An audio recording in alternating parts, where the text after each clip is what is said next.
Hey you guys, what's cracking? Godsband here, and welcome back to the final part 4 of my mechanics tier list video. This tier list video is a series which tries to examine all of the mechanics overarching across the history of Vanguard. Mechanics that most, if not all, clans and or nations had access to throughout their tenure.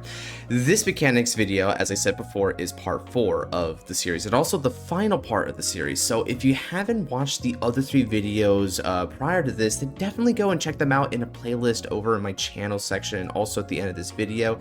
You definitely want to catch up on it because I have a whole lot of opinions about all these mechanics and why I believe they're placed either at the top, middle, or bottom. So if you want to understand why those are the way they are, and also understand why it is that we're going to be ranking these on how we rank them, then go check those out. Anyway, as a refresher to those who have been keeping along, this is a series which seeks to look at all the mechanics I said before, and we're going to be doing so from 3 basic angles. One is how fresh and interesting they were they a fun and cool mechanic?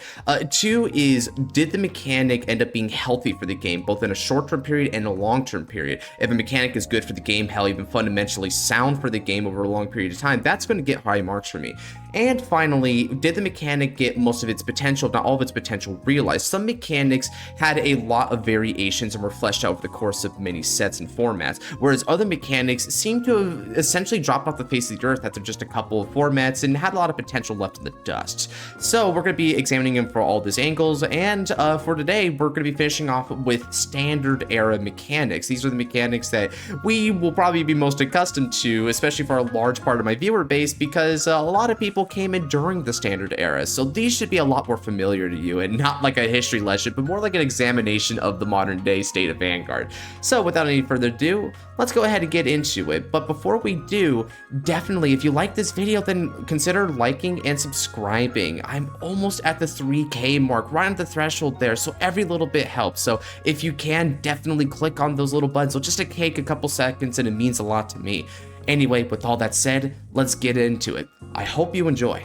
So, standard format. Now, as I mentioned in the previous video, order cards technically were invented during the V era, but they were not plentiful. They were so poorly designed and just were not really used in any decks aside from one noteworthy deck in the case of Book, and that's it. So order cards more or less feel more like a standard mechanic. Order cards are all over the place in standard. Every nation has a ton of them by this stage in the format's legacy, and we also have variation. We have the normal order, the blitz order, and the set order, and we even get token set orders. So orders, they've done a lot with orders. We have orders that are immediate benefit. We have orders that are meant to be combo pieces, orders that are meant to be push pieces. We have orders that are meant to be defensive pieces, the blitz orders. We have orders that are meant to be stability pieces. We have orders that are the cornerstone of the entire gameplay mechanic, especially the token set orders. So we even have orders that don't normally have to exist in your deck. We have orders that are meant to set the, like orders do literally anything, right? So if you're talking about fleshing out a mechanic and its potential, yeah, the orders definitely filled that margin in standard. I really appreciate how much more integral they became. They weren't integral to every single deck, though. They were integral to decks and nations that were predicated on them. A lot of Stoicheia decks do them because there's a lot of this normal order support cards, and Shadow Sanctuary kind of had the order package going for it after a while, and that can vary depending on what order you use. And of course, most prominently, let's not forget about Brantgate and how just about any Brantgate deck is based on set orders. And set orders, I feel, are interesting because they bring in some of the more unique variables into a game state, right? Prison was a very unique one. I liked how System Code Exceed worked, although it needed a little bit more fleshing out, but it's one of the more recent ones, so I get it. Product cards and how you can call orders as unit cards, that's a very inventive one. Being able to guard with units from the order zone in the case of bases with heroes, like, oh yeah, the set orders in Brantgate just went all over the place. It's very cool. So yeah, I personally think that this is really good for the game. Order cards, I mean, it's like I said, you do just about anything with order cards, and order cards, they have a very natural cost benefit to them, right? On one end, an order card is not a unit. so you can't call with it. You can't defend with it unless it's a blitz order.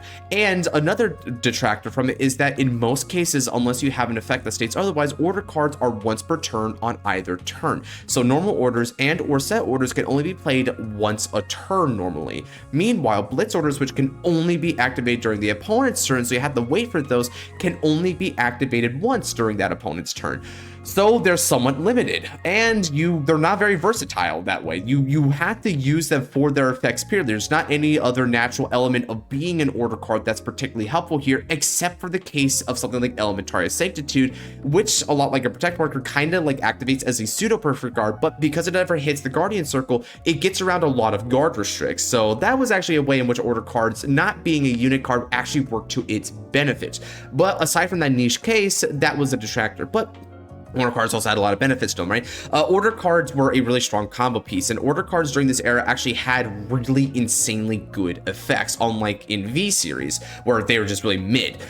Order cards could, like some of the earliest examples of order cards that were really good was, for instance, Spiritual Body Condensation. Soul Blast 1 to call anything with grade less than or equal to your Vanguard for the drop zone and give it power up just gave you so much easy revive. The entire nation of Stoicheia now had an easy to use revive card as soon as turn 1, because it's only a grade 1 order card. Then there are order cards that could really speed up and give you a ton of card advantage, like Wisdom of Beginning, which was the quintessential order card for the Keter pile, as it's known as. So that got you a lot of advantage and extra aggression to the field right off the bat. You have Drag Resonance, which gives you 10,000 power to your front row once a turn if your Vanguard stands. So that gives you a huge tempo increase on Vanguard-centric strategies there, and it just goes on, right? Order cards also got fleshed out because of Regalis pieces. Now, Regalis pieces are all order cards, whether they be blitz, normal orders, what have you. I don't think we have a set order yet, so it's just blitz or normal orders. Regalis pieces are once per game skills, because you can only have one Regalis piece. You can only have one Regalis piece be used a game. Once you use a Regalis piece effect, you can't use it again that game. So it's a lot like a future entry being divine skills, in that you only can use it once a game. But the thing about Regalis pieces is that they're very powerful. You have a lot of variety to what Regalis piece you can use. You have defensive Regalis pieces like Twin Cast Protect, resource-oriented Regalis pieces like Radiance Caliburn, or maybe even Pierce the Sky, or whatever it was. Rewrite the Sky, I think it was. Then you have Regalis pieces for aggression, like Gradius Gradle, which gave you an extra Persona Right. It was really good for Persona Right reliant decks. And then other Regalis pieces that were all over the place. I mean, for Metal Surrogate was good for grade 4 decks, and you get my point, right? This added even more generics that were good for spell self-expression, because these generics, they were somewhat player preference, but also somewhat deck preference, right? Because some decks could benefit from running a particular Regalis piece especially well, and using it. Grade 4 decks for Metal Surrogate being a prime example of that.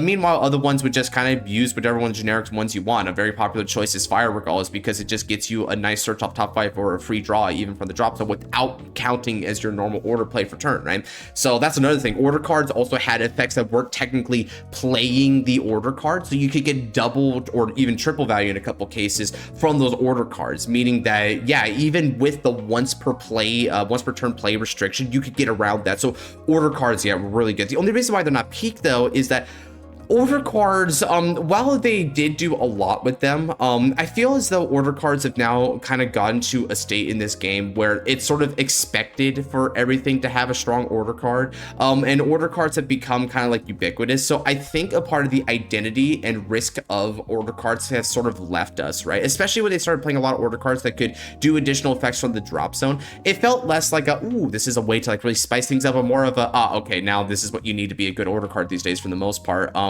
It just felt like orders started like tipping into like too strong of a consistency piece, but I may be a little bit harsh on it, which is why I'm just putting it near the top of really good for the game. But order cards have become so integrated into the format by this point that I think Bushiroad did fantastic as a follow-up to this mechanic and standard. So even though I don't think it's quite as peak overall, because I don't think it's I just don't think it really hits some of the all-time greats, that's more of a personal opinion, I will admit. So if y'all in the section want to argue and say that, yeah, it's like a peak mechanic, I could probably be persuaded on that. Ride deck. So Ride deck, I think, is pretty cool. I'd say it's like right at the top, pretty cool though. So ride decks, here's the thing about ride decks. They were on a fundamental level really healthy for the stability of the game, because ride decks gave you guaranteed rides. As long as you're able to discard the card in order to ride from the ride deck, you could get a guaranteed 1, 2, and then naturally 3 from your ride deck. So you never had to debate whether or not you could ride the particular card you need. You always have it. This was a godsend, because now we don't need the G assist anymore, which was such a punishing mechanic for just whiffing. I mean, oh god, dude, I always hate how bad that felt. Ride decks don't feel bad anymore. Now, just by discarding the ride, you basically simulate the act of riding from hand through the discard, and it was just so nice. And so many decks are built on ride decks. So one thing that ride deck did that I appreciated was that ride deck were able to make a lot of strategies that could set up guaranteed pieces without the need of RNG interfering. For instance, all Brand Gate decks have a set order search from their ride decks. So you're able to guarantee that order without the need to draw into it and to have to physically play it, which made those kind of order reliant decks not like a downgrade. They're just as fast and viable, even though sometimes you need to play those orders in the deck, so they still sometimes had a little bit of clunkiness to them. The prison order, for instance, Galactus, you only ideally want to run copy of it, but your ride line only got it from the deck, so if you had it started in the hand, then the ride line just whiffs there. So, you know, sometimes they were kind of whatever, but usually they were just good consistency pieces, and this just went like through the roof, right? You have like ride lines that would get you like strong setup skills, something like Steve and Richard, which just gave you like draws and put in the soul and stuff like that. Then you got ride lines later on that could actually call themselves as units a lot. Like for instance, Astro's ride line called your grade 2 and 1 to rear circle, so did absolute zeros. So one of the main points of those ride lines is that they were going to be good future units as well, and not just good ride line pieces. You had ride lines that would even get you the token set orders, so it was just so important there. Then like even though this could be done in other formats too, technically, because you could always pick your starter. Sora Period being required in the soul for Vanguard, so that ride line was important that way. So ride lines were very strong integrated in the game. However, I think they're only pretty cool and not like in the peak section, because ride lines, there's one cardinal sin I think they did.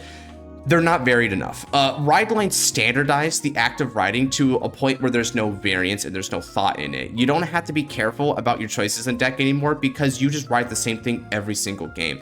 And because you ride the same thing every single game, it gets really boring, repetitive. Like riding just doesn't even feel like hardly an action up until turn 4 onwards. So it really dumbed down one aspect of the game that used to be really interesting and up to variance.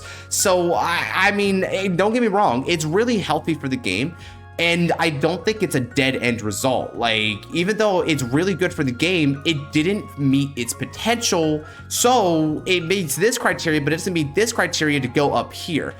But it could have. The way to have made the potential of the ride line better was to introduce multiple cards that were viable as ride line targets, and about equally viable, equal but different in nature. Because of that, you would have more self-expression. It would make the act of riding a lot more up to variance and based on what your game plan was. It would be a lot more of a strategical element than something that you mandatorily do every turn, right? One of the examples where ride lines were kind of interesting, albeit a lot of people got annoyed by this after a while, was when folks would opt for the order ride line in Stoicheia. This was the Zorga ride line, which was very generic because it would just discard orders for draws and then add order back. So it was a really nice way to +2 overall. But the thing is that most OK decks could use this, which means that if you didn't care about the special setup and resources of your ride line and just wanted raw draw, you could go for the raw draw element. And that was also cool because if you wanted to run orders anyway, you could. So it made normal orders very integrated in Stoicheia right from the word go in set 1.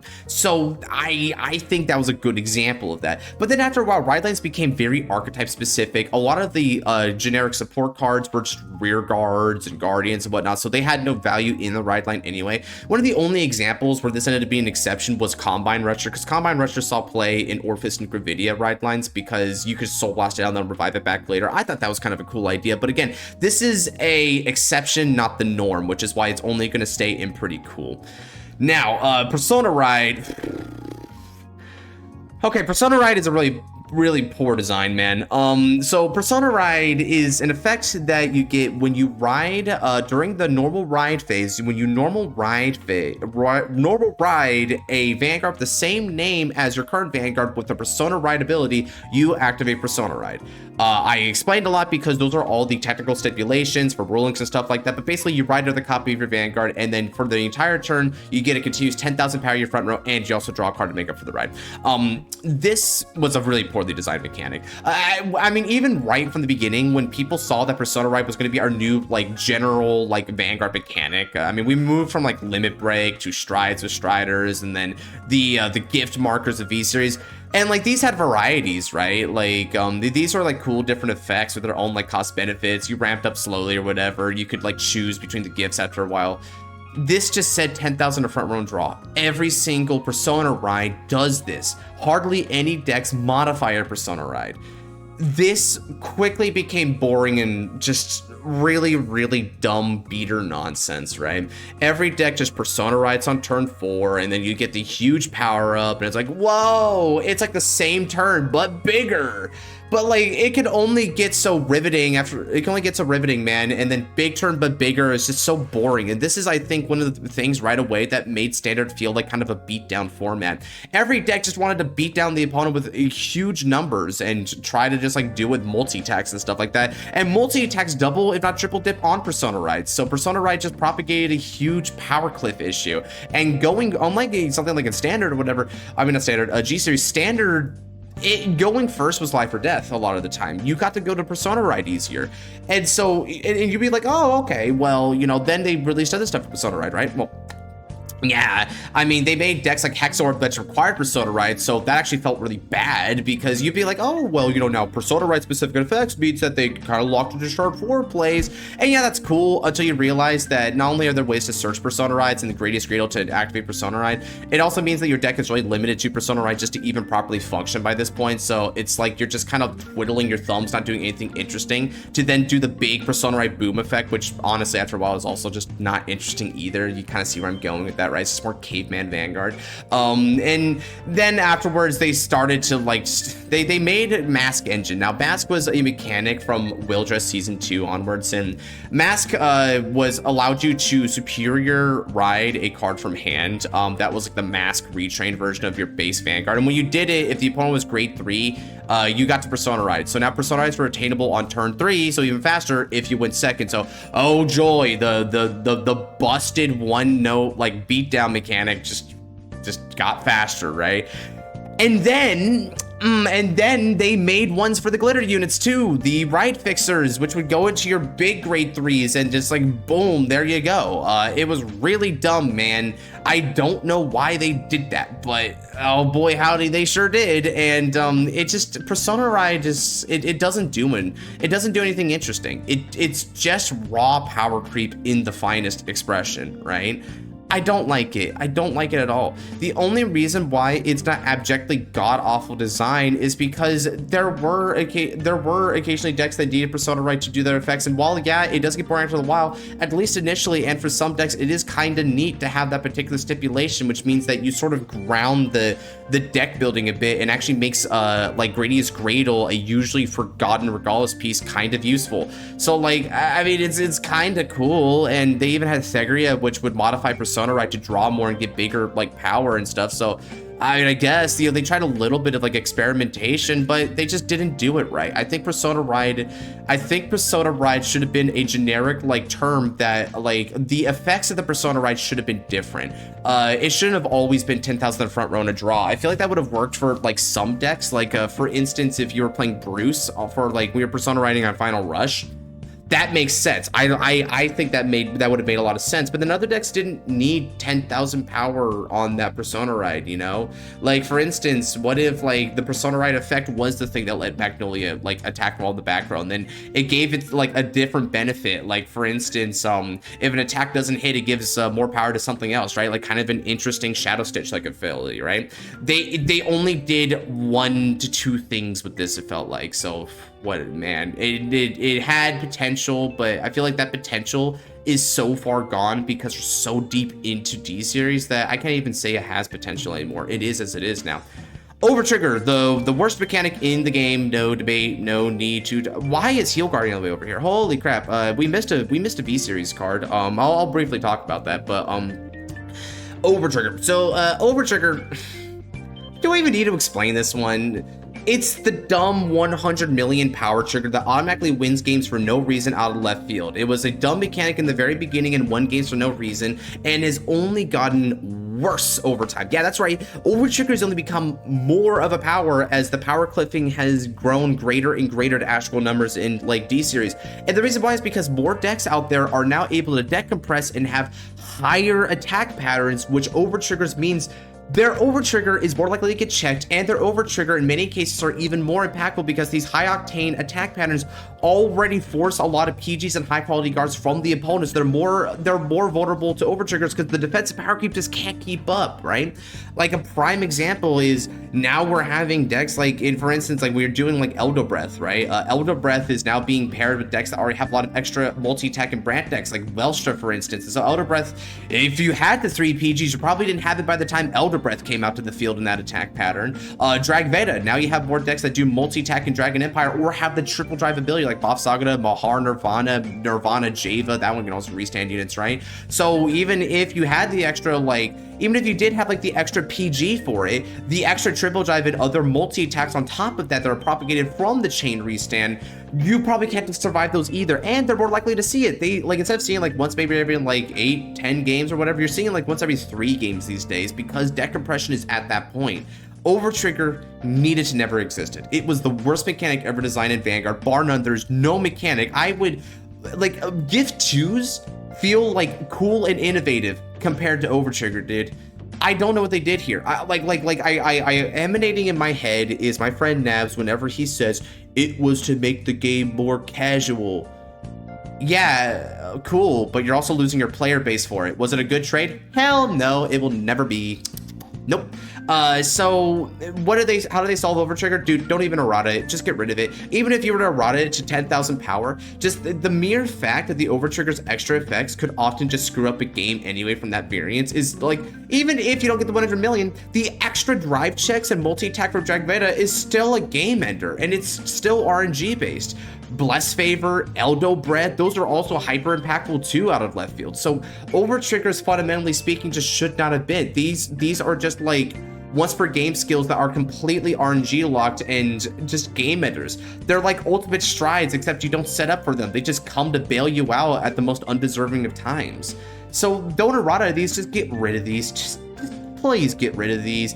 People are flocking to V series right now because Overtrigger and just the dumb nature of standards unga bunga beatdown philosophy is making V more preferable than ever. V has so many more interesting mechanics to it, and then retro formats too, like G series, just feel way more like integral to the player skill level than ever before. Like, dude, you could like strap a helmet to a gerbil and be able to play some of these decks, dude. On God, it's like that. So yeah, a terrible mechanic, should have never existed. Heal Guardians were really good for the game. Heal Guardians were a V-Series mechanic. They were a heal trigger, so they kind of harken back to G-Guards, which were like really specific heals for like super strong guards. But Heal Guardians did it a different way. Heal Guardians had a Guardian Circle effect. They were grade 3 heals. They had a Guardian Circle effect that stated that if you did not ride to grade 3 this fight, you either gave 10,000 power to your Vanguard naturally for the entire turn, or you reduced the critical of the attacking unit by 2 until end of battle. So this was able to combat a lot of like early game rush sack that you saw from very noteworthy offenders like the Cross and Astral Poets and Gabriel. It shut down a lot of those sack decks. As a matter of fact, the Cross actually became irrelevant as a deck for the most part because Heal Guardians shut down its early aggression, and with the lack of defense to, back it up, they just normally died if the opponent threw a Heal Guardian down. So it was really good defensive mechanic and balanced out a lot of V-Series. So it helped slow things down. However, it wasn't peak for the game because this deck, these Heal Guardians had a couple of issues that I think like really held it back. For one thing, these Heal Guardians never had any late game viability because the moment you rode to grade 3, Heal Guardians were just vanilla 15k like shielders, and they couldn't even be boosters anymore because they're like 10k attackers as grade 3s. So Heal Guardians were kind of clunky in the late game, so you kind of like got punished a little bit for having to hold on to Heal Guardians just because they didn't happen to be viable. So maybe you should ran the 20k shields. No one's ever going to say that. In such a hyper aggressive format as like pre-revival V was, you had to run your Heal Guardians. You just had to, dude. So it was punishing. It was punishing for no reason, in the same way that Geosis felt like it was, right? We didn't need this. We didn't need this trade-off, dude. We could have had it all. Furthermore, Heal Guardians also screwed up with Geosis because you're a grade 3. So if you were struggling to ride your grade 3 but you had a Heal Guardian, you couldn't Geosis because you technically had a grade 3 in hand to ride, so you can't initiate it. So that also screwed you up because of the grade difference there, which I'm not quite sure why they had to be grade 3. But if I had to take a guess, it's because the Heal Guardian came with a secondary skill where when it's placed in rear circle, if you have no cards in your damage zone, you can put the top card of your deck into your damage zone. So this stopped CB deny, and admittedly is more prevalent in premium because premium would like keep players at 0 damage in order to do their like effects and whatnot. So that was a more premium implication. And honestly, now that I think about premium more, I think that's the reason it's grade 3, because it could pay for stride in premium because you just need to discard grade 3s or graders, right? So actually, I take that back. I think that's a premium implication, but this actually mentions something. Premium card design actively hurt V Series because they had to design things with premium in mind, and because of that, V Series as a format had really weird and they had really weird things occur, right? Like now in V Series, we have grade 1 cards, which can be discarded for Heal Guardians, but, well, I'm not Heal Guardians, can be discarded for G Guardians, but there's no G Guardians in V, so it's just a weird skill to have there all of a sudden, right? And then these being grade 3s now hurt V Series card design a lot, but it's just for the sake of premium. Some decks like Bladewing Ragey, I'm convinced, were only very wonky and dissynergistic with their clan because Castile was still running afoot and they didn't want Castile abuse to happen. So premium, I think, hurt V Series a lot, and this is just an example of that, but still was a really good mechanic for the game, and basically everyone liked Heal Guardians. Now, back to the standard stuff. Strike Crest. Strike Crest was god-awful. This crap is way at the bottom here, only being beaten out for the absolute worst by the Overtrigger. So the Stride deck crest came out with the Chronojet Dragon Stride deck set, which was around the DBT08 era, Minerva Rising. Now, Stride deck crest gave you the ability to not only stride, but it gave 2,000 base power to your Strider, which were normally 11k base Vanguards, making them 13k bases all time, so they kept up with the 13k base that all D series had. And the big thing, the thing that made Stride deck crest very problematic was that for every face-up card in your G zone, you gave 5,000 power to your front row during your turn. This right here, I believe, is the thing that really screwed the pooch on D Series' power level, because now by turn 3, not only did you have a big stride, but you also sometimes had like an extra 5k to front row for your entire field, and that was already pretty powerful, right? Like decks were trying to achieve that level with things like, for instance, Revoltform Tempest, which gave 5k to the front row and a couple of extra cards to the hand, and then Minerva as well gave 5k to the front row. Had a grade 3 in there, and then she could also like do an extra like drive check or whatever, right? This would let you stride, which means you got the triple drive, and a lot of your stride fodders could actually refund you, so it was a pure +1, and then you got the 5k there naturally just by flipping up anyway. Where this changed though is that the moment you got to turn 2, which means that your flipped up card and your stride card is both, like the thing you initially strode is up there, that's 10,000 to the front row, and then if you flip up again, that's 15,000 power to the front row with your stride. And then if you make it to turn 5, which things weren't as fast back then, so you could make it to turn 5, that's 20 to 25,000 power to the front row. So decks couldn't compete with that. This, like, Stride deck sets overpowered any deck imaginable in the raw numbers game. And these decks had so many, like, defensive tools at their disposal and so much raw card advantage that they would almost always survive to, like, the late game, which is where they would just dominate and pounce on everyone. So what happened here? There was one of two avenues that Bushiroad could have taken to deal with this apparent problem. Either one, nerf the crest so it doesn't gain like astronomical power and leave every other deck in the dust, or two, the option that they did do, they power crept everything else in the format to match and exceed the level of this busted mechanic. They made everything get 10, maybe even 15,000 power to the front row right away. I'm looking at you, Ignis, and you, Full Blast. Thegria too, they did it like right away on turn 3 and turn 4, and then boom, you could keep doing that turn after turn, right? And they were faster than Stride deck sets, so whoop-de-doo, we finally got Stride deck sets out of here for a while, because wow, we managed to get so fast and ballistic. Wait, what is that? What are you saying? There's so much sack going on because of the extra deck compression and Persona Ride beatdown, and no one can guard these numbers anymore? Oh no, well, we need more defensive mechanics to bring the game back slower. What are you saying? saying now that the game is slower again, the more powerful strike deck sets Luard and Shiranui are able to like be viable in the format and tank everything and get to 35,000 plus attacks and multiple multi-attacks as well? Wow, now we need to speed it up, and you see where this is going, right? The strike deck crest just kept raising the bar, and we're in a point right now where like Hari and Night Rose were okay, I guess. They didn't multi-attack right away, but they flipped up a card right away, so they still got the 5,000 power, and it's like, ugh. We're doing it put the entire format on a timer because you just can't beat this crest, dude. You can't beat this in the late game. So why did we do this? Why did it not plateau? Why did it not instead do Generation Break 2, 10,000 power to your front row? Why did it not do that? It should have like Generation Break 2, Generation Break 3 to do that. That's what it should have done. It shouldn't have scaled into like astronomical numbers, man. I mean, you already have so many things going on to it. It's just bad. So yeah, terrible design. It's so god awful that like this and this and this, like here's the thing, all these tiers are irredeemable. I feel like this could theoretically be up here, so I guess I'll put it on the top of it, but like, man, we didn't need that power effect. As a matter of fact, if you just changed what I said, the GB2 or GB3 for 10k to front row, and then still got the additional effects, things would have been fine. I feel like they would have been very fair and balanced, like more stable decks, right? Between the triple drive, the good card advantage, and always having access to these like stride deck crests, they would have been nice stable decks. They would have power clipped the entire format. Okay, rant done. Moving on. Regalis pieces. So Regalis pieces I think are pretty cool. So Regalis pieces came in a variety of forms. I already explained a lot of them, right? The example here is for Bidal Surrogate, which is the one that lets you call up to 2 different grade 3s from your deck or drop, and or add grade 4s from your deck to your hand. So you can choose like 2 different grade 4s, a grade 4 to the hand, a grade 3 to the field, or 2 different grade 3s to the field, right? Very varied. And so grade 4 focused decks, and also decks that have a lot of strong different grade 3s could definitely see a lot of value from this Regalis piece.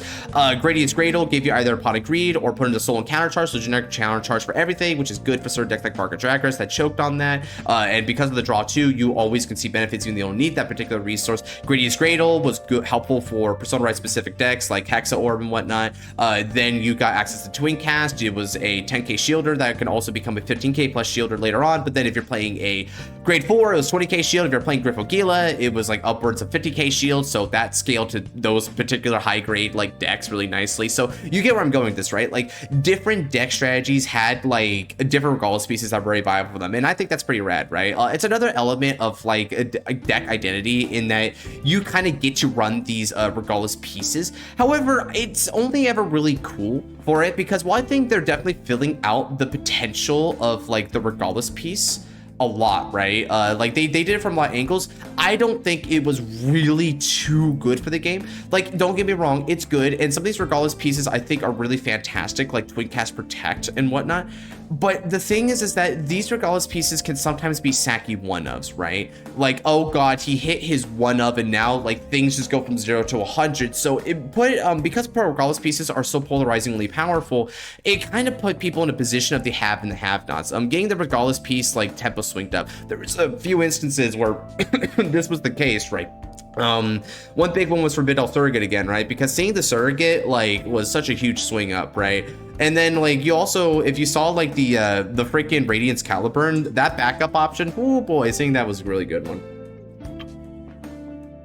Sorry, I need a little sippy there. I was getting a little bit of a throat dry there, right? So Regalis pieces were kind of polarizing. They did even out though overall, and I think by the time we saw like Fire Regalis and Twin Cast become the best one, Regalis pieces just became generic stability pieces. But having said that, I still don't know if it was exactly like really good for the game because Regalis pieces established a precedent in D series that I find a little bit debatable. And this is the advent of the staple one-of-ism. So these are staple one-ofs. You want at least one Regalis piece in most decks. If you can't like afford space on it, then all right, fair enough. But if you can want space, you want one of these. But then we're gonna get into aces, which are also the staple one-ups, right? And then you have freaking Elementaria Sanctitudes, either version of them, which are the staple one-ups. So you get, right, where like deck building becomes limited. Remember when I mentioned that deck building, the more limited and like handholdy it is, the more if it comes down here as poor design, like drop PGs. This makes deck building handholdy, as will these a little bit, right? So I don't like how D-Series was going the way of the, what would you call it? I guess you would call it the pile system, right? Because decks really started building themselves, and because of like the need for triggers, the Sentinels, the Persona Ride copies, and then all these generics, you hardly had any space for like archetype decks. You know what it reminds me of? It reminds me of Yu-Gi-Oh, like from Reign's era onwards, where an archetype was 85, like 80+% generics, and then the other 20% is the archetype stuff, which really just kind of does more of the same crap. Counter Sanctuary especially did that, man. When everything felt like a Caterpile thing, that's where it got its name, because it was just Caterpile. You played Dog, you played Taythalt, you played Wisdom, and then boom, that was it. That was your deck right there. That did so much for your deck, and your Vanguard just happened to be something different. You could be like Youthberg, Rezile, Alden, whatever, just Caterpile it. So it lacked the deck expression and player skill expression that I think this game needs in some of its higher points. So yeah, it's only going to go in pretty cool because it wasn't that great for the game. Energy, so energy is a peak mechanic. Energy was a mechanic that was so new to the system that it actually gave us our third ever resource system, right? So as you know, we have Counterblast and Soul Blast. If you don't know, then this video was probably very confusing for you. So energy gave us an entire tertiary system of like resource where you gain 3 energy every turn because the energy generator, which is guaranteed for every deck except Griffo Gala, unfortunately. But the energy generator allows you the ability to gain 3 energy per turn. And now a variety of different cards will energy blast cards in different increments in order to get draws, offensive, defensive effects, whatever you want, right? Energy can be used for anything, just like Counter and Soul Blast. Furthermore, Energy Generator has a skill to Energy Blast 7 in order to draw a card, so if you do not see energy cards, the Energy Generator in of itself will give you an ability to at least get a basic draw, albeit for a very steep cost, as Energy 7 is by no means economic to what a draw is worth. The draw is more worth Energy Blast 3 for reference, so more than double the cost. Now, energy here, from the moment it like threw down on the field, I think energy was one of the best mechanics this game ever had. It speaks a lot like to what Stride and Generation Guard were, in that they are very innovative kind of mechanics. These are so different from everything we've seen before, and they add an entire different layer onto the game, right? This added a layer of defense, this added a layer of toolbox and variety, and this is adding a resource layer. Now decks can come at resources from an entirely different angle. This means that your resources and your deck building became more interesting in D-Series because you had to diversify between the 3 resources, otherwise you were going to leave one in the dust. If you had a lot of Counter and Soul Blast before, now Energy Blast cards can kind of ease the pain, right? And certain Energy Blast staples like the Grade 1 Fescos or the Gun Cyclers from set 1, they definitely helped you Energy Blast to get back some of your advantage, so they took off some of the heat there. Meanwhile, if you're now playing some of the Energy Blast heavy decks, right, like Absolute Zero Coral, you may want to try and use a different resources like Counter Blast to do a lot of the bulwark there. So every resource can be used for any function, but you had to fit the puzzle to where all the functions were appropriately fulfilled by also eating up all of the resources in a pretty even way if you can help it, right? That was the optimal. So that made a puzzle piece thing here, and that's good to me. I like doing those puzzles. And I mean, anything that's another piece of a puzzle is generally going to be a great mechanic, just like strides are a piece of the puzzle, generation guards are a piece of the puzzle, forerunners are a piece of the puzzle, orders are a piece of the puzzle, so on and so forth. So that's a good overall takeaway from this list, as I've been like going on from it. So energy is a completely peak mechanic, so peak in fact that in V Revival we also introduced the energy mechanic. In V, card design has definitely freed up a lot as a result, right? Now resources are a lot more plentiful, but at the same time, energy is not an easy resource in a way, because yes, you can burn it. It is always a guaranteed resource, unlike Counterblast and Soul, but in exchange for being a guaranteed resource, it is also a limited resource because you can usually only gain the 3 energy per turn from the energy generator. Most cards do not energy charge you. So if you eat your energy right away, you have little to no means of then energy charging. You are forced to wait. So because of that, as long as energy charge is not generically applicable, energy becomes a really good budget system kind of resource where yes, it frees things up, but you only get so much of it. So you gotta be careful. Good stuff here. Divine skills. So divine skills are going to go right in the middle here of had potential. As a matter of fact, they are peak potential man material. So divine skills were released in Divine Set 1 alongside the energy generator. Divine skills technically came a little bit later because energy generators were a part of the quick start decks with things like Saravziel and the other ones, right? But this was in DCBT 01, Fated Clash, with Rezial being the front cover, which Rezial is also the poster child of this mechanic here. Now, divine skills are a once per game skill. They once per game being that you can only like activate it once per game. So even if you used a different divine skill like user in the same deck, you can't use the divine skill. So it's once per game no matter how many different divine skills that you may have, right? You can only get one. It's just like Regalis piece. Divine skills at first were pretty interesting. We had some very innovative and cool divine skills at play here. The number one divine skill I feel from an innovation standpoint will be the one right here, Rezial. Kiseki no Imesha's skill allowed you, when you practice divine skill for the price of a soul blast, to return all critical triggers back to your deck, shuffle it, and he gains a drive. Then for the rest of the game, you cannot ride other cards other than Rezial, but the toss-up is that if you damage check a trigger other than heal trigger for your 6 damage, you get to heal. So it gave you a potential miracle heal in addition to throwing back triggers and getting a drive. This is a very fascinating divine skill because the question with Rezial became when you use the skill.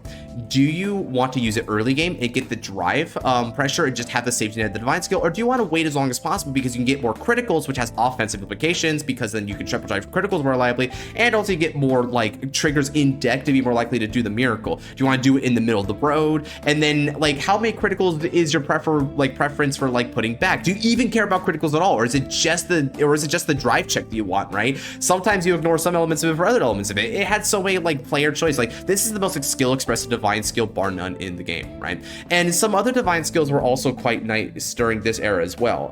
For instance, divine skills immediately from set 1 had some variance to them, right? Like this is a very mid-range skill that like had so much like variety when you wanted to use it, but some were a little bit more clear-cut on how you're supposed to use them, but they were still interesting. Welsh's was a setup skill. So his divine skill lets you put 2 product orders from the hand of the order zone, and then you can activate one of them.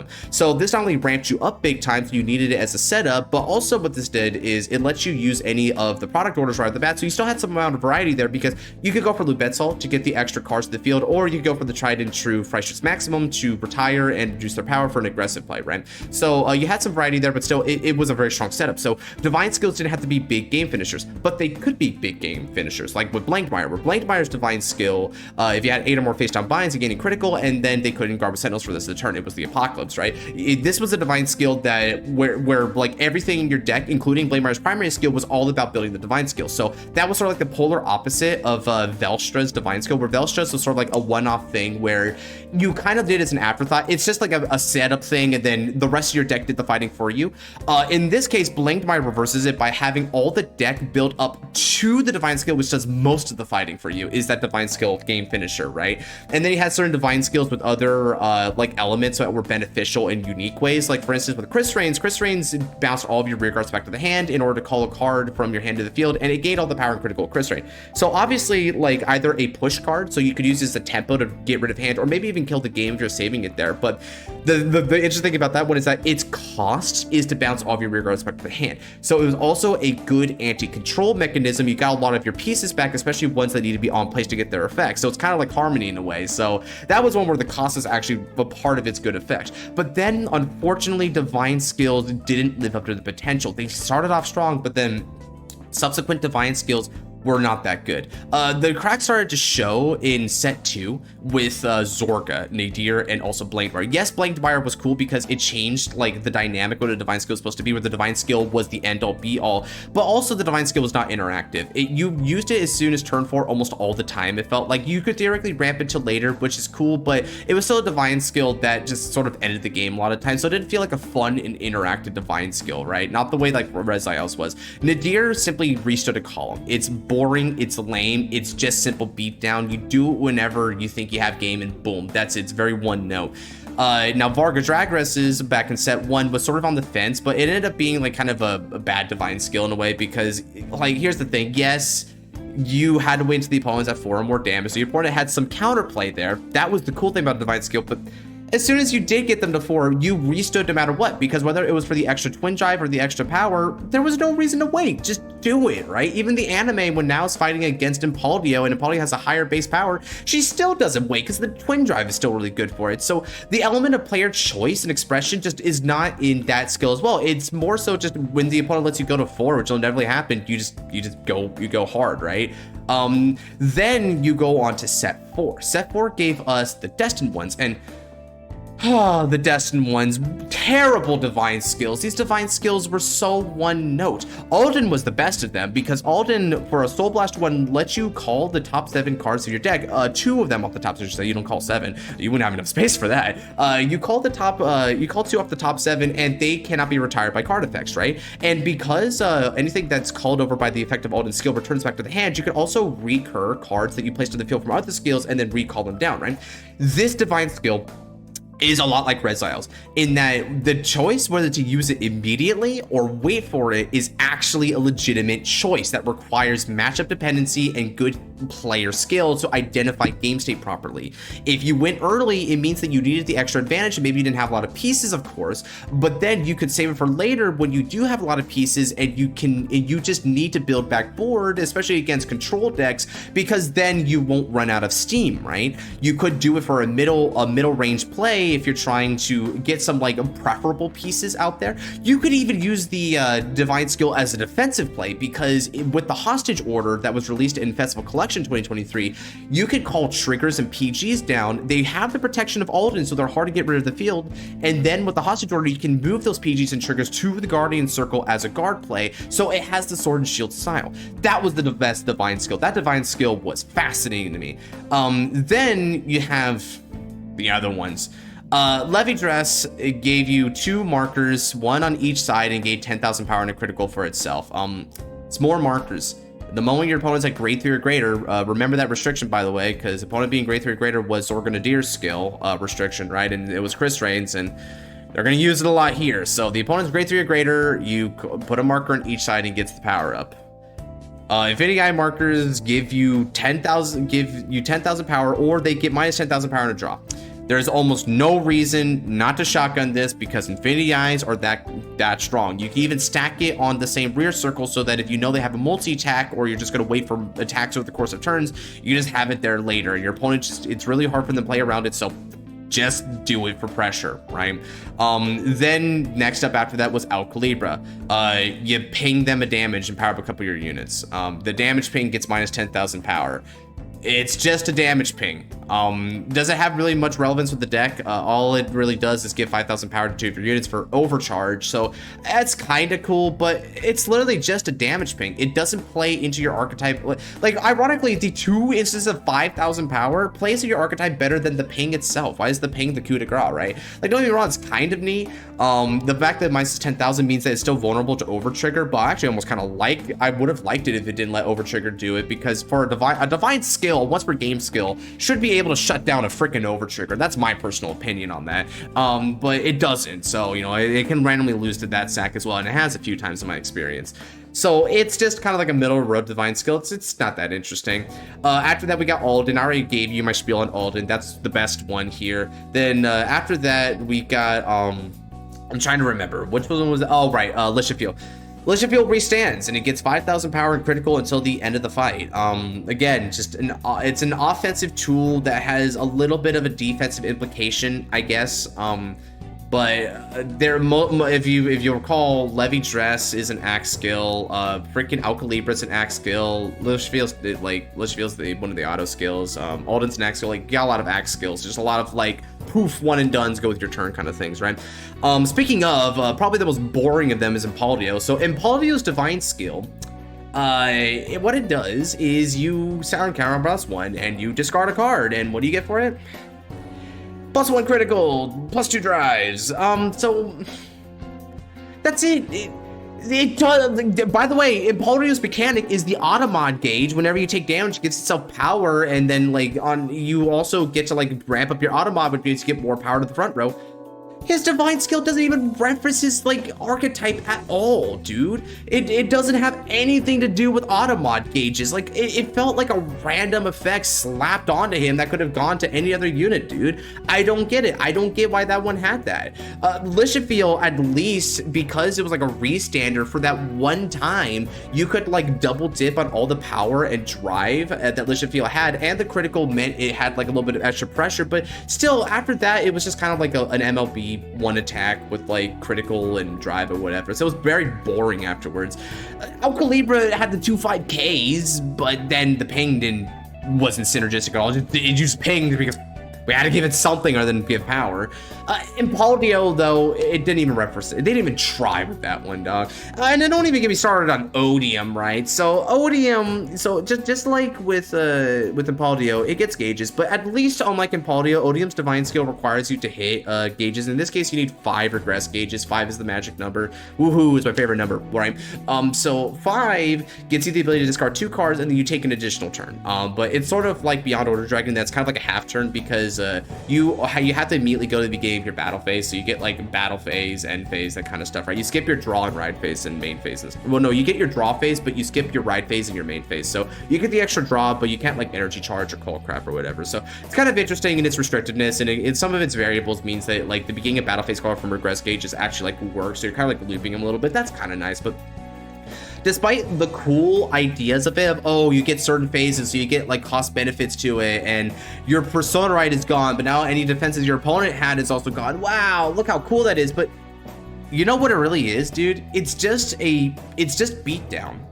It's just beatdown. It's like Leal Lamorta, dude. Both of the Leals are just extra attack, 2 Vanguard attacks, and you get like 4 rearguard attacks and 2 Vanguard attacks. They're both just 6 attack turns with presumably big numbers, and they both have a choke point. Leal's consistency choke point, like for Amorta, is to see another Amorta. For Odium, it's to see 2 regress gauges. Like, yeah, they just beat down, and then afterwards they just kind of go. They just attack normally. Their gimmicks are like Amorta just CBs to call the same card. Like Amorta is one of the worst ones, because Amorta, in addition to just being bad outright, Amorta, like, here's the thing, she calls the same card that she binds, so there's no time leap up or down for toolbox. They specifically made the most boring possible result by just calling the same card from deck, dude. I get it, you're restarting them, you're rewinding them, it's cool or whatever, but like, could you at least give us the choice to rewind backwards or forwards or whatever? Like, that would have added some toolbox, that would have made for some cool chain combos, but there is no combo. There's just a beat face. And then the final divine skill, the 13th and final one. Wow, great number. It's Varga Rashasa. It's just Varga Dragus' restand, but it doesn't require the opponent to be at 4 or more damage. So the one thing that made Varga's divine skill interesting, the fact that the opponent had a say on whether it procs or not, is no longer there. Great. Cool skill. So yeah, divine skill had potential. It's really cool and grandiose, but as I elaborated fully, its potential is not nearly anywhere good. It's not cool. It's not peak. It's not any of these things. It's just had potential. It's potential, man. Ace units. So Ace units, it's gonna be right next to Regalis pieces. They're pretty cool. I think Ace units add a nice bit of like power up to some decks. So the Ace units for Brandgate and Keter Sanctuary in particular, I think really help out those decks, which don't have really strong generics right now. I mean, Keter Sanctuary's been starving for good generics for a while, it felt like, ever since Sargon and whatnot. So it's nice that these Ace units are there to help out, and they all use Energy Blast 3. So like it was with the Grade 1 Fescos and also the Gun Cyclers, this is another way to generically use energy. So it diversifies like how you want to implement those resources. These cards ubiquitously are about like a +1 and getting some like, and for some stipulations they're also beaters. So they're good beaters and they're good consistency cards, and some of the best ones like Istit right here, which is the example. Istit calls off the top 7, and it has an X factor, which is that either itself or the unit you call can't be chosen or retired by card effects. So that gives you some protection to keep board, which is very Keter. And then because of hostage order, if you call a defensive piece, that defensive piece, like with Alden, can't be like gotten rid of most of the time, so you can reliably guard with it during the opponent's next turn. So it has some variety, it adds spices to the deck, but again, it runs into the same problem epidemic of deck building is not player choice, deck building is format choice. It's design choice, right? So I have to say it's pretty cool, but that's all it'll ever be. D-Legion has potential. It's even more and has potential divine skill, because they did like a lot of divine skills anyway, but we only have like a couple to do here. Like one main D-Legion to talk about, which is Daikaiser. Daikaiser is he's the Vanguard, pun intended, of D-Legion mechanic. Now D-Legion is like Legion in that you're put back 4 cards from your deck from the drop into the deck, and then you get your Legion mate that is specified and you combine with it. Now D-Legion has like a couple of benefits and disbenefits from the original Legion. So D-Legion, for one thing now, because it's this D-Legion, other D-Legions in the future are probably going to be doing higher base values. You're looking at Legions that have like 26k, if not greater, attacks, because you're combining like 2 13s most of the time, so they can be kind of bigger, right? And then also because like they're Legions, if you're combining like other Vanguards there, like if with this one again, you have Dayusha's Vanguard skills live, because Legion mates also have their Vanguard circle skills live, so they're on the Vanguard circle. That gives you like more effects to work with, so it kind of like is an add-on to like the potency of your Vanguard in theory, but in this case it didn't work out because Daikaiser has a really god-awful effect. Its guard break skill is very limited and telegraphs. I explained this before in a previous video. I think it was my June limited format video, right? So this just was totally mismanaged there, and D-Legion also has another couple things that kind of like hold it back. For one thing, D-Legion can only put back up to 2 triggered units, so you have to do at max a 2-2 split, and you don't have to do, you can do more normal or order units, which is kind of nice because you can put back in PGs. That's a good thing for this format, because this format has become very PG reliant with how like much the beatdown has like gamed to a point. Thanks, Persona Ride and Stride Deck Crest, very cool. Now so you can put back PGs, but you only put back up to 2 triggers, but you can't put back over triggers. That's good because, you know, first mechanic of the game, tee-hee. But you also can't put back heal triggers. Now, here's the thing. I feel like it should have been up to 2 triggers other than over trigger, because I agree, don't put over trigger back. This thing should never be used twice. But then why not let us put back at least a couple heal triggers? It won't be like the original Legion, where the original Legion could put back like 3 or more heal triggers. And also because like we're in such a high octane offensive format, I feel like we deserve more triggers. I feel like we deserve to have the capacity at least get a couple heals back in case you whip them, because we're only gonna be able to get a couple, and that couple could make a difference, but not so much of a difference that things go into grindy like deck out games. So that bit of the potential of Legion has already been stymied because the D-Legion mechanic is hedged in there. You have to abide by that 2-2 split or 3-1, and you can't do more than 2 triggers that aren't heal or over trigger. And the other big thing, you can't Persona Ride, which me personally, considering my thoughts on Persona Ride, I like that. I like that we finally have an offensive mechanic other than Persona Ride. But you see, here's the thing. Right now, it's a bad thing because Daikaiser sucks donkey balls. So we want to Persona Ride Dayusha, and Dayusha actually is one of those units that unfortunately had an effect that required you to Persona Ride to get its like ultimate skill online. But this won't let you Persona Ride ever. So it actively contradicts itself. It's such a weird first Legion because it's bad at its job, it feels like. But this is potential, because if Legions can get really powerful, right? And so powerful that you don't need Persona Ride the same way that like Strike Deck Crest doesn't need Persona Ride for crap, man. This can be a cool alternative way to play a game. A deck that gets you basically a 2-for-1 special on Vanguard skills, a meaty Vanguard swing no matter what, and some cycling recursion is cool, but you can't get Persona Ride, and also you need to wait until the opponent's grade 3 or greater, so it inherently needs to go second, a lot like Stride Deck Crest. This diversifies things a little bit.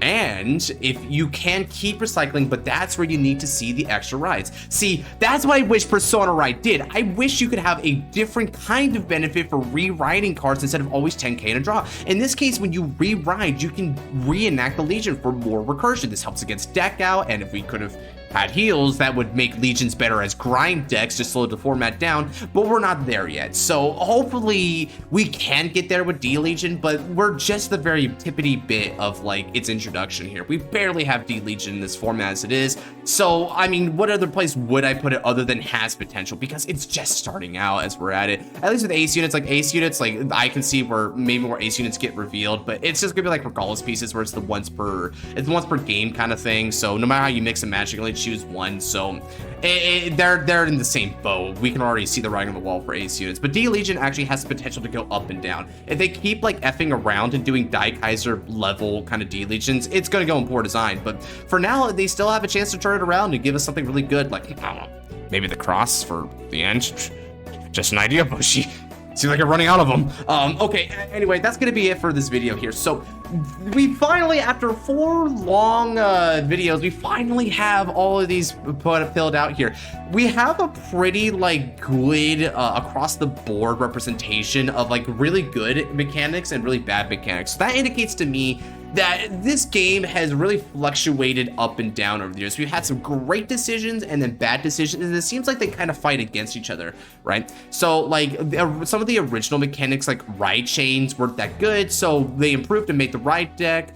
Forerunner was like not that great, but they also made the ride deck, but ultimately Forerunner actually had more skill expression, so they went back on that, ironically enough. Orders used to be really bad, now they're really good. Then they implemented the draw PG, that wasn't very cool, so they made the crit sentinels were a different, cooler kind of sentinel, right? And then it just goes up and down from there, right? So I think overall this game had a very, very vast and intricate array of skills. They did a lot with Vanguard. Now they haven't done as much as they could for sure. We still have a lot of potential left in this game. I feel like this game could have potential for years to come if Bushiroad would just invest and take a step forward, right? But Bushiroad has done a fair bit, it feels like, and overall I'm fairly satisfied with it. Some of the, and also when you look at it, there seems to be like kind of a trend here where some formats overall had like a better hit or miss ratios when it came to the mechanics. Original Era had access to Limit Break and Break Ride and of course Perfect Guards, right? They also did the Cross Ride and the Forerunner. But then G also did pretty well because G's main mechanics of Stride, Generation Guard, and Generation Break are all in the top tiers here. Then you go over to the middle section, and interestingly enough, this is where a lot of standard comes into play. D Legion, Divine Skill, the use of the ace units, the Regalis piece, the ride deck, all these things are all from standard. So standard, I think, is a little bit of a downgrade in how interesting and like how healthy their mechanics are for the game. But and even below that, V series I think was the lowest point of the game. At pre-V series I should say, because V Revival kind of blows standard of the water right now. I'm not even gonna lie to y'all. Again, I know selfish plug, but I just gotta say it, right? It's a fact at this point. Like aside from Critical Sentinels, which is the best thing that we got out of it based on this ranking, everything else was either like decent potential or some of the worst mechanics, right? Draw PG was really bad. Then we had access to like the gift twos. Orders again were really bad initially when they came out there. So V series was not a good look. They didn't do very well with that one. But you know, every series has stumbled as well. G stumbled with these. Standard has stumbled with these. V stumbled with these. You had a couple of stumbles in the early eras, like Mega Blast was the flop, Lock got misused, and G Assist just had a fundamentally flawed premise and regarded the player who couldn't G Assist, like the player who couldn't ride too harshly. So yeah, I think that more or less sums up my thoughts here. This was a very fascinating tier list to do, and again, thank you to Defective Sickle for making it. This was worth 4 videos, 4 good lengthy videos worth of content. So thank you for putting in the time and effort to make this very nice tier list. You composed it very well. You got basically all the mechanics for the most part. I wonder if keywords couldn't have made it on here as a mechanic technically, just by virtue of them like going to every clan, even though the keywords differ technically, but you know, Strides was the difference. I feel like if you wanted to update updated, maybe updated with keywords. If I did put in keywords, I would have put keywords in pretty cool overall, because keywords were really good at first, but then over time they kind of caused some problems for the formats they were in. But I digress, right? That is something that isn't present there, but if I had been able to rank it, that's where I would have ranked it. Anyway, if you guys have liked this video, then again, definitely check out my other video here. If you're fiending for Vanguard content, then the Cardfight channel is where you want to be at. We do top 10s, discussions like these, fight nights, anime reactions, custom card reviews, the whole shebang. Check it out. And with that said, take care and God bless y'all.